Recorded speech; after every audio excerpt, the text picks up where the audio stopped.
Hi, this is Dan Gookin, and this is video number 182, where I show you how to put the case back together. This should not be that big of an issue as taking the case off. The only trepidation you're going to have is that whatever reason you went inside actually worked. But generally speaking, first thing you do, check to make sure whatever it was you installed is actually installed. Look around, just do a cursory look to make sure that you haven't left like a screwdriver or a flashlight inside the case. I will like to pick up the case a little bit, maybe tilt it, make sure I don't hear any loose screws or anything running around in there. Then you just take the case and you put it back on. Now, this was one of the cases where the sides came off, so I'm going to take the side and put the side back on. Orient it the way that it's supposed to go. This one has little teeth on the bottom that go in these little holes. Move the screws out of the way.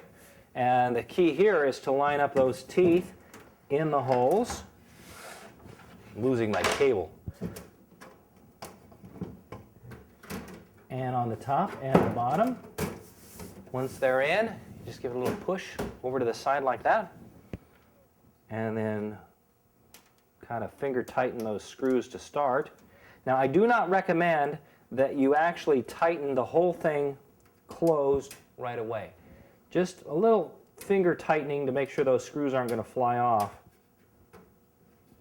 And then get the power cord, which was falling down. Plug that in, reconnect everything, turn on the computer, make sure that it works. Then after it works, go back with your screwdriver device and tighten those things up, get them tight. This way, if there's actually something wrong, if it doesn't start or if the device you've installed fails, you just can go ahead and finger unscrew those things, get back in there real quick. On this custom cases where the case may not open the same way as your generic PC, pretty much works the same way. You got to make sure that you line up whatever grooves or slots. Some of them, actually I've seen some where they have this little slot down here and you have to slide the thing into the slot. This one's the same way. It's got little teeth. Got to make sure those teeth line up with the holes on the top and the bottom. Remember that the side is going to be just a little bit off. It's not going to go flush when you turn it on, when you put it on. It's just going to go a little bit off, and then you just give it a gentle little push. Or in this case, you have to actually release the little clip that's hidden on the back and then push it over, and then you take the clip off and the side's on. On this type of case, don't have to worry too much about the access. In other words, it's easy enough to get the case off. It's not a screw case.